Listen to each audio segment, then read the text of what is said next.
मैं रीति झा आज आप लोगों को क्लासरूम मैनेजमेंट स्किल के बारे में बताऊंगी। कक्षा प्रबंधन कौशल ये एक ऐसा कौशल है जिसको शिक्षक कक्ष में अपने अधिगम उद्देश्यों की प्राप्ति के लिए क्लास को नियंत्रित करने के लिए अपनाते हैं। स्टूडेंट, आपको पता ही होगा कि बिना क्लास नियंत्रण के कोई भी शिक्षक अपने अधिगम उद्देश्यों की प्राप्ति नहीं कर सकते। जब तक वो क्लास को सौहार्दपूर्ण वातावरण में परिवर्तित ना कर दें, जब तक वातावरण को शांत ना कर दें, जब तक बच्चे को प्रोत्साहित ना कर दें, जब तक बच्चे को अपने शीर्षक अपने विषय के प्रति उत्साहित ना कर दें, तब तक वो कक्ष में अपने अधिगम को सुचारू रूप से नहीं चला पाएंगे। इसके लिए कक्षा प्रबंधन कौशल की आवश्यकता पड़ती है, जिसको हर प्रशिक्षु शिक्षक को सीखना ही पड़ता है। जो प्रशिक्षक जो इस शिक्षण प्रक्रिया के दरमियान, जो प्रैक्टिस टीचिंग के दरमियान जो भी क्लास लेते हैं या फिर वो शिक्षक बनने के बाद जो क्लास लेते हैं, उसको क्लासरूम मैनेजमेंट के बारे में जानना बहुत ज़रूरी है। और बिना वो इस मैनेजमेंट को जाने वो सही रूप से क्लास नहीं ले पाएंगे। तो सबसे पहले हम लोग आज इसके कुछ घटक हैं उसके बारे में जानेंगे। तो क्लासरूम मैनेजमेंट के कुछ कंपोनेंट्स जो हम आपके सामने स्क्रीन के जरिए पेश कर रहे हैं, उसको आप ध्यान से देखें। तो यहाँ पे सबसे पहला मेरा जो कंपोनेंट्स है, घटक है, वो है अधिगम को रोचक बनाना।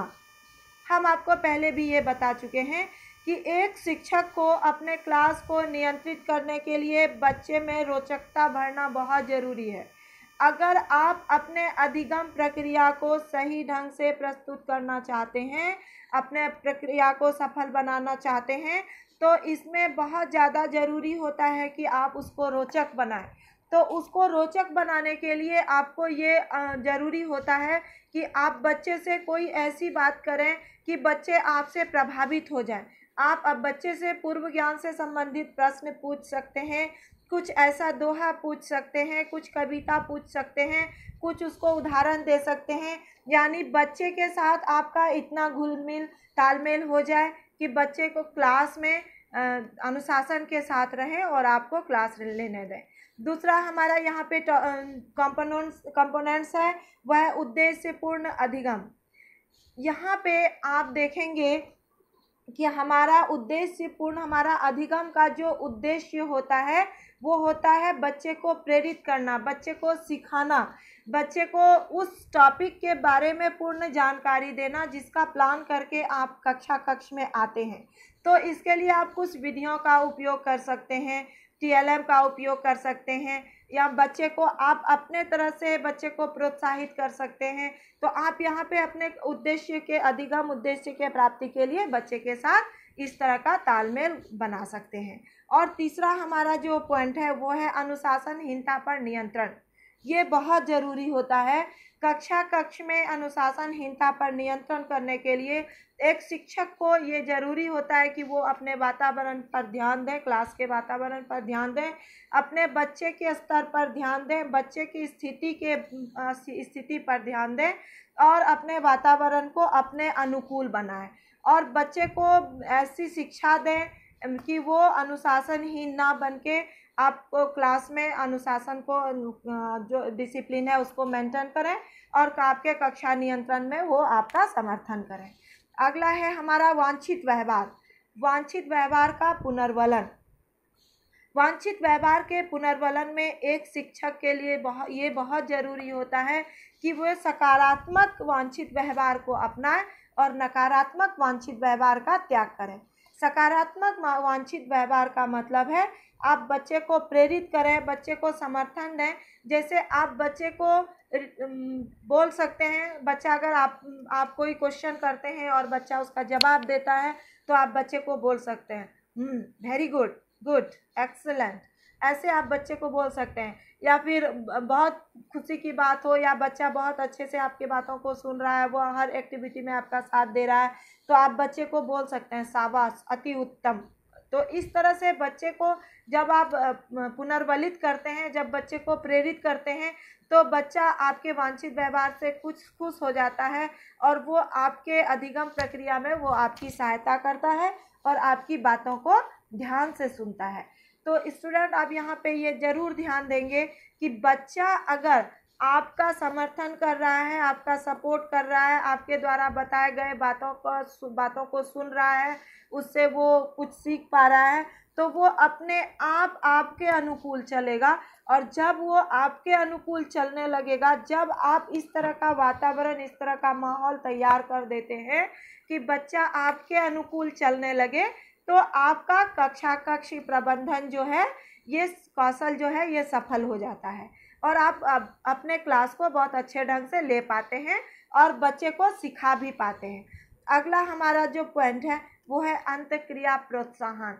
यहाँ अंतःक्रिया प्रोत्साहन का मतलब ये है कि टीचर स्टूडेंट का जो इंटरेक्शन होता है वो क्लास के लिए बहुत ज़रूरी होता है। और जैसे ही बच्चे और शिक्षक के बीच में अंतःक्रिया हो जाती है और वो सकारात्मकता के साथ चलती है, तो बच्चे जब आप पे भरोसा करने लगते हैं तो फिर वो आपकी बातों को सुनने के लिए तत्पर हो जाते हैं। और ऐसी स्थिति में आप बच्चे को जो बताते हैं, बच्चा भी उसको ध्यान देते हैं और उसको रोचकतापूर्ण, उत्साहपूर्ण उस बातों को वो अपनाते हैं, तो आपका क्लास जो है वो नियंत्रित हो जाता है। आगे है हमारा 6 पॉइंट जो है वो उद्देश्य प्राप्ति के लिए बच्चे को प्रेरित करना। देखिए, मोटिवेशन एक बहुत पॉजिटिव वर्ड है। किसके लिए? बच्चे के लिए। अगर आप क्लास में बच्चे को मोटिवेट करते हैं तो बच्चे को एक आत्मबल मिलता है, बच्चे को आत्मविश्वास बढ़ता है। बच्चे का आत्मविश्वास बढ़ने के साथ साथ बच्चे का आत्मनियंत्रण में भी विकास होता है। और जैसे उसका आत्मनियंत्रण, वो आत्मा को नियंत्रित कर लेते हैं तो वो अपने बॉडी को भी नियंत्रित कर लेते हैं। ऐसे में वो क्लास में कभी भी अपने अनुशासन को भंग नहीं करेंगे, कभी भी वे शिक्षक की अवहेलना नहीं करेंगे। वो शिक्षक द्वारा बताए गए बातों को ध्यान से सुनेंगे और कोशिश करेंगे कि आगे भी सर हमको इसी तरह अभिप्रेरित करते रहेंगे और हम सर से कुछ सीख पाएंगे। तो अभिप्रेरणा एक बहुत ही पॉजिटिव, एक मोटिवेशन जो है ये बहुत ही पॉजिटिव वर्ड है स्टूडेंट के लिए। तो जब भी शिक्षक क्लास में जाते हैं और बच्चे को मोटिवेट करते हैं तो बच्चे उससे खुश हो जाते हैं और वो जो सिखाना चाहते हैं वो भी उस चीज़ को सीखना चाहते हैं, क्योंकि शिक्षकों का ये कर्तव्य है कि वो बच्चे के साथ सहयोग का व्यवहार करें, बच्चे के साथ स्नेहपूर्ण वातावरण को बनाएं, बच्चे को वो शिक्षक के साथ जैसा ना बल्कि मित्रतापूर्ण व्यवहार करें, बच्चे को ये लगे कि ये मेरे शिक्षक नहीं बल्कि ये मेरे अभिभावक हैं।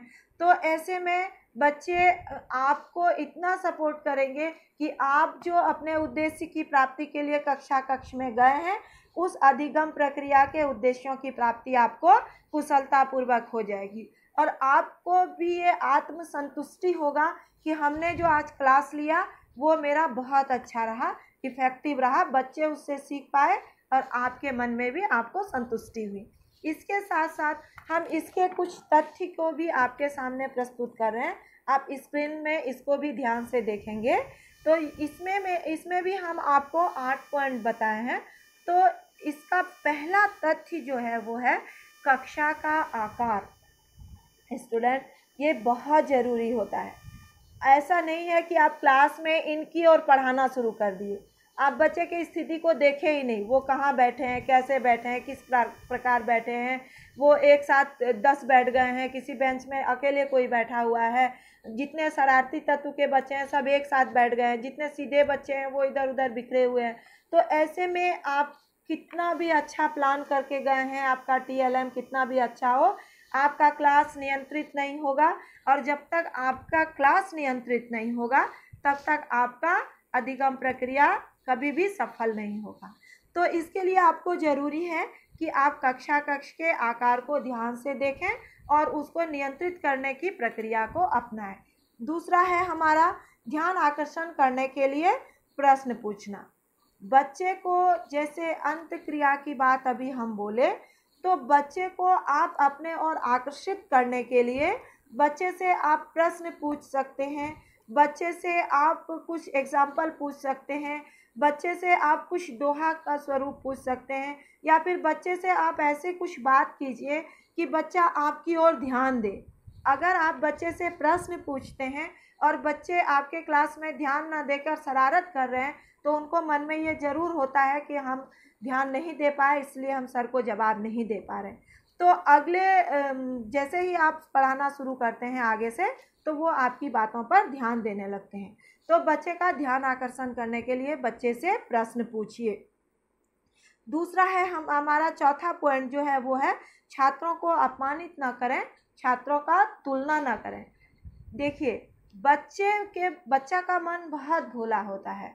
आप बच्चे को कभी भी अपमानित ना करें, बल्कि उसको प्रोत्साहित करें, उसको उत्साहित करें, उसको स्नेह दें। बच्चा को ये समझाएं कि हम जो पढ़ाने आए हैं ये आपके लिए ही है, आपके सुनहरे भविष्य के लिए ही है। तो वहाँ पे बच्चे को ये ज़रूर होगा कि हम इस चीज़ को जानेंगे कि सर क्या बताना चाह रहे हैं। अगर आप बच्चे को अपमानित करते हैं तो वो हीन भावना से ग्रसित हो जाते हैं और वो फिर कभी भी ये नहीं चाहते हैं कि वो आपके क्लास को अटेंड करें। तो इस तरह से अगर आप बच्चे को अपमानित कर देते हैं, बच्चे को तुलना दूसरे बच्चे से कर देते हैं कि देखो वो कितना अच्छा है, तुम कुछ भी नहीं कर सकते हो, तो वो बच्चा जो है वो निराश हो जाता है और उसको पढ़ाई के प्रति उनकी जो रुचि है वो समाप्त हो जाती है। तो इस तरह वो क्लास में कभी भी शांति ढंग से नहीं बैठेंगे और आप क्लास को नियंत्रित नहीं कर पाएंगे। आगे हमारा पांचवा पॉइंट जो है वो है श्यामपट्ट से बच्चे की दूरी। जैसे कि क्लास का आकार होता है, वहाँ पे श्यामपट्ट की जो दूरी होती है वो इतना होता है कि बच्चे उसको पीछे से भी देख पाएँ, लेकिन आगे से भी देख पाएँ। लेकिन एक शिक्षक का ये कर्तव्य होता है कि वो श्यामपट्ट का कार्य जो कर रहा है वो उनका इतना सुचारू ढंग से हो कि पूरे क्लास का बच्चा उसको देख पाए। अगर बच्चा आपके श्यामपट्ट कार्य को नहीं देख पाएगा तो उसके लिए उसके मन में संदेह की भावना होती है कि हम नहीं देख पाएंगे तो हम जान नहीं पाएंगे। तो इसके लिए वो करता यह है कि दूसरे बच्चे को धक्का देगा, आगे आने की कोशिश करेगा, बेंच के ऊपर में खड़ा हो जाएगा। तो इस तरह से आप कभी भी क्लास को मैनेज नहीं कर पाएंगे, क्लास में कंट्रोल नहीं कर पाएंगे और आपका क्लास नियंत्रित नहीं होगा। अगला पॉइंट है हमारा प्रभावपूर्ण भाषा। 6 पॉइंट जो है वो है प्रभावपूर्ण भाषा। एक शिक्षक का भाषा प्रभावपूर्ण होना ही चाहिए। अगर आप प्रभावपूर्ण भाषा का उपयोग कर रहे हैं तो बच्चे उस भाषा को सुनने में अपने आप को खुशी महसूस करते हैं। उनको लगता है कि सर आगे क्या बोलेंगे वो उसको सुनना चाहते हैं। तो आप हमेशा अपनी भाषा को प्रभावपूर्ण ढंग से, प्रभावशाली ढंग से पेश करें और बच्चे को वो समझाने की कोशिश करें जो वो समझना चाहते हैं।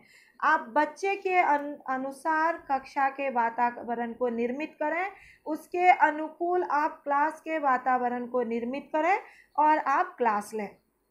अगला पॉइंट जो हमारा है वो बच्चे से बच्चे की बीच की दूरी है। एक बच्चे को दूसरे बच्चे से आप कितने दूरी पे बिठाते हैं।